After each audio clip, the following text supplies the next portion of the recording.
बेटी, तुम बार बार मायके मत आया करो। काजल आए दिन किसी न किसी बात को लेकर बिना मतलब के अपने पति शुभ और सास सुशीला जी से लड़ती रहती थी। उसकी वजह से घर का माहौल हमेशा युद्ध के मैदान जैसा बना रहता था। छोटी से छोटी बातों को कैसे बड़ा करना है उसे अच्छी तरह से आता था। घर में काजल, उसका पति शुभ और उसकी सास सुशीला जी ही रहते थे। शुभ के पिता का देहांत कुछ वर्ष पहले ही हो गया था। काजल और शुभ की लव मैरिज थी। सुशीला जी को कोई भी ऐतराज़ नहीं था। बेटी की खुशी में ही उनकी खुशी थी। काजल एक अमीर बाप की बेटी थी। काफ़ी लाड प्यार में पली बढ़ी। काजल जिसे जो भी चीज़ चाहिए थी पल भर में ही मिल जाती। पैसों की कदर तो काजल ने कभी की ही नहीं। और कहते हैं ना, जहाँ पैसे भरपूर मिलने लगे, हर मनचाही चीज़ पलक झपकते ही मिलने लगे, वहाँ रिश्तों की कोई भी कीमत नहीं रह जाती। ऐसा ही कुछ हाल काजल का था। शुरू शुरू में काजल तो शादी का नया नया नशा था और वैसे भी वो अपनी ज़रूरत की हर चीज़ भरपूर लेकर आई थी, जो कुछ महीनों तक तो बड़े आराम से चल गया। उसे किसी भी चीज़ की कोई भी ज़रूरत नहीं पड़ी। लेकिन कहते हैं ना, चेहरे पर चेहरा ज़्यादा दिन तक नहीं चलता। एक ना एक दिन तो उसे उतरना ही होता है। ऐसा ही कुछ काजल के साथ हुआ। धीरे धीरे वो अपना रंग दिखाने लगी। अब वह बात बात पर सुशीला जी से लड़ने लगी। सुशीला जी उसे लाख समझाने की कोशिश करती, लेकिन फिर भी काजल घर में तनाव भरा माहौल बनाकर ही रखती थी। धीरे धीरे हालत ये हो गई कि अब वो छोटी छोटी बात पर भी नाराज़ होकर मायके जाके बैठ जाती। फिर पीछे से शुभ उसे मना कर लेके आता। एक दिन सुशीला जी ने घर में सत्यनारायण भगवान की पूजा रखी, जिसमें उन्हें 8-10 औरतों को खाना भी खिलाना था। उन्होंने काजल से बोला, बहू, कल घर में सत्यनारायण भगवान की पूजा है, जिसमें कुछ औरतों को खाना भी खिलाना है, इसलिए तुम थोड़ी तैयारी कर लेना। इतना सुनते ही काजल उन पर चिल्ला पड़ती है, आपने मुझसे पूछ के पूजा रखी? पूजा रखी तो रखी, खाने पीने का किसके भरोसे बोल के आ गई? अब सुशीला जी बेचारी क्या बोले, वो खुद ही खाने में जुट गई। पीछे से काजल मदद करने के नाम पर जानबूझकर सब्जियों में ढेर सारी मिर्च डाल दी, ताकि अगली बार से कोई भी उसे खाना बनाने के लिए ना बोले। शाम को जब सब खाना खाने बैठे तो सब्जी तीखी होने के चलते किसी ने भी ढंग से खाना नहीं खाया। सब लोग सुशीला जी को बोलने लगे, अरे सुशीला, तुम्हें पता है ना, हम लोग ज़्यादा मिर्च मसाला नहीं खाते, फिर भी तुमने अपनी बहू को नहीं बताया। बेचारी सुशीला जी क्या कहती, उन्हें तो सब कुछ पता था। फिर भी बहू का पक्ष लेते हुए कहती हैं, अरे नहीं, ऐसी कोई बात नहीं है, मेरी बहू खाना बहुत अच्छा बनाती है। गलती से पड़ गया होगा, इंसान है, गलती तो किसी से भी हो जाती है। अगले दिन काजल शुभ के साथ घूमने गई। मॉल में उसे एक बैग पसंद आया जो काफ़ी महंगा था।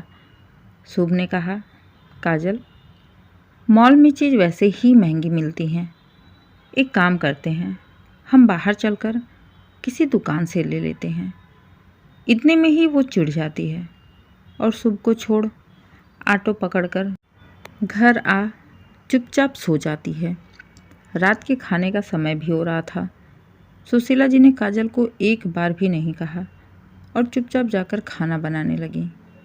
उनके पैरों में तकलीफ़ रहती थी, वो ज़्यादा देर तक कहीं भी खड़ी नहीं हो पाती। इसके बावजूद भी घर में कलेश ना हो, वो खाने की तैयारी करने लगी। अपनी तरफ से पूरी कोशिश करती, घर का सारा काम खुद ही कर लेती। इतना सब कुछ करने के बाद भी काजल कोई ना कोई बात लेकर उठ ही जाती और मायके चली जाती। इस बार शॉपिंग की बात को लेके हंगामा खड़ा कर देती है और सबको खूब खरी खोटी सुनाती है। जब बीवी के खर्च ही नहीं उठा सकते, इससे अच्छा तो मैं अपने मायके में ही रहती। इतना कहकर वो अपना बैग उठाती है और मायके चली जाती। उसे लगा हर बार की तरह इस बार भी शुभ आएगा, उसे मनाएगा और वापस घर लेकर जाएगा। लेकिन 10 दिन बीत गए। शुभ का ना कोई फ़ोन आया, ना मैसेज। इधर मायके में काजल की भाभी का व्यवहार भी काजल के प्रति बदलने लगा। अब वह बात बात पर काजल को सुनाने लगी। काजल की माँ कुछ भी नहीं कहती, वो चुपचाप बहू की बातें सुनती रहती। इतने बड़े घर के होने के बावजूद भी काजल की भाभी ने घर के सारे नौकरों को निकाल दिया था और घर का सारा काम काजल की माँ से करवाती थी, जो कि काजल देख नहीं पाती और माँ का हाथ बटाती रहती। कुछ समय पहले ही काजल के पिता का देहांत हो गया था, जिसके चलते काजल की माँ किसी भी चीज़ पर ना के बराबर ही ध्यान देती थी। जो घर की पूरी बागडोर काजल की भाभी के ही हाथ में था। काजल को भी लगने लगा कि अब उसका मायका पहले जैसा नहीं रहा। जब पापा थे तब में और अब पापा नहीं हैं, अब जमीन और आसमान का अंतर है। माँ के साथ काम में हाथ बटाते बटाते लगभग घर का सारा ही काम कर डालती थी। फिर भी भाभी का मुंह टेढ़ा का टेढ़ा ही रहता था। एक दिन छोटी सी बात को लेकर काजल की भाभी ने उसकी माँ से कहा, खुद तो दिन भर बैठे बैठे रोटियां तोड़ती रहती, ऊपर से बेटी को भी बुला लिया, खर्चे पर खर्चा। ये बातें काजल ने भी सुन ली। उसे जैसे एक धक्का सा लगा। अपने कानों पर भी नहीं यकीन हो रहा था कि उसकी भाभी जो उससे इतना प्यार करती है, उसके लिए ऐसी भाषा बोल रही हैं। पापा क्या चले गए, घर का तो पूरा माहौल ही बदल गया। इतना रुपया पैसा होने के बावजूद भी घर के हालात ठीक नहीं हैं। ऐसी हालत में तो माँ ज़्यादा दिन तक चल नहीं पाएंगी। फिर मेरा क्या होगा? मैं कहाँ जाऊँगी? मैं इस घर की लाडली बेटी थी, जिसे जो भी चाहिए था, जहाँ से भी चाहिए था, तुरंत आ जाता। मेरे एक इशारे पर कुछ भी हो सकता था। आज उसी घर में मेरे एक एक रोटी की गिनती हो रही है। माँ को और मुझे देखकर घर के सारे नौकरों को निकाल दिया गया। मतलब घर की पूरी बागडोर अब भाभी के हाथ में और हमारी ज़िंदगी नौकरों की तरह हो गई। इससे अच्छा तो मैं अपने ससुराल में ही थी। भाभी के बदलते व्यवहार से काजल बहुत ही परेशान रहने लगी। वो अपनी माँ से कहती है, माँ ऐसे कैसे चलेगा? इससे अच्छा तो मैं अपने ससुराल में ही थी। मेरी सास घर का सारा काम करती थी और पलटकर एक भी शब्द नहीं बोलती, चाहे मैं उन्हें कुछ भी कह दूँ। सब लोग मेरी बातों को अनदेखा कर देते थे और यहाँ तो भाभी बिना बात के ही चिढ़ी रहती हैं। इससे अच्छा तो मैं अपने ससुराल में ही थी। हाँ तो चली जाओ ना, जब इतना ही सुख था तो बार बार मुंह उठाकर क्यों आती हो? पीछे खड़ी होकर काजल की सारी बातें सुनती हुई गुस्से से उसकी भाभी ने कहा। भाभी की ऐसी तीखी बातें सुन काजल अपने आप को रोक नहीं पाई और माँ को पकड़कर रोने लगी। तब काजल की माँ ने काजल को प्यार से समझाया, बेटा तेरी भाभी की बात कड़वी ज़रूर है, मगर वो कह तो सही रही है। जब तुम्हें ससुराल में इतना प्यार मिलता है तो तुम बार बार यहाँ क्यों चली आती हो? इसकी बातें सुनने, इसके ताने सुनने। वहाँ पर तुमसे एक छोटा सा काम नहीं होता और यहाँ पर पूरे काम को तुम अकेले संभालती हो। अगर यही काम तुम अपने ससुराल में करती तो सब तुम्हें पलकों पर बैठा कर रखते।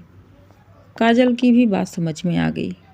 उसने कहा, लेकिन माँ मैं जाऊँ तो कैसे? इस बार तो शुभ न लेने आया, ना ही उसका कोई फ़ोन आया। मुझे लगा हर बार की तरह वो मुझे लेने आएगा। बेटा, जब गलती तुमने की है तो उसे सुधारना भी तो तुम्हें ही पड़ेगा। शुभ बार बार तुम्हें लेने आता रहा। बेटा, वो तुम्हारा अपना घर है। अगर तुम्हें अपनी गलती का एहसास हो गया है तो तुम खुद चली जाओ। लेकिन एक बात याद रखना बेटा, पति पत्नी की लड़ाई हर घर में होती है, लेकिन इसका मतलब ये नहीं कि तुम बार बार मायके आओ। अब यहाँ पर तुम्हारे माँ बाप का राज नहीं रहा। आगे से कोशिश करना कि चाहे कुछ भी हो जाए तुम मायके मत आना। काजल को माँ की बात सही लगी। उसने फैसला कर लिया कि वो अपने मन में पाले हुए मायके के घमंड को, पैसों के घमंड को छोड़ अपने ससुराल के लिए चली जाती है। काजल के जाते ही उसकी माँ ने शुभ को फ़ोन लगाया और कहा, बेटा, काजल घर के लिए निकल पड़ी है। अब उम्मीद है वो दोबारा यहाँ लड़कर नहीं आएगी। धन्यवाद माँ जी, आपने मेरे लिए इतना कुछ किया। शुभ ने कहा, धन्यवाद किस लिए बेटा, काजल तो मेरी बेटी है और उसका घर बस जाए, इसके लिए मुझे जो भी करना पड़ेगा मैं करूँगी। लेकिन हाँ, इस नाटक के चक्कर में बेचारी मेरी बहू काजल की नज़रों में बुरी बन गई। कोई बात नहीं माँ जी, 1-2 दिन में मैं खुद ही काजल को सारी बातें बता दूँगा कि भाभी मेरे कहने पर ही तुम्हारे साथ ऐसा व्यवहार कर रही थी। इसके बाद मैं काजल को लेकर खुद आप लोगों से मिलने आऊँगा। फ़िलहाल तो अभी मैं फ़ोन रखता हूँ, मुझे काजल के आने की तैयारी करनी है। कहते हुए शुभ ने जैसे ही फ़ोन रखा, काजल आ जाती है और आते ही अपनी सास की पाँव छूते हुए एक आदर्श बहू की तरह घर की पूरी जिम्मेदारी अपने ऊपर ले लेती है। काजल का बदला हुआ रूप देखकर माँ बेटे दोनों ही एक दूसरे को देख मुस्कुराने लगते हैं। दोस्तों, उम्मीद है आपको कहानी पसंद आई हो। अगर कहानी पसंद आए प्लीज़ कहानी को लाइक करें, शेयर करें, चैनल को सब्सक्राइब करें और कमेंट करके ज़रूर बताइए कहानी कैसी लगी।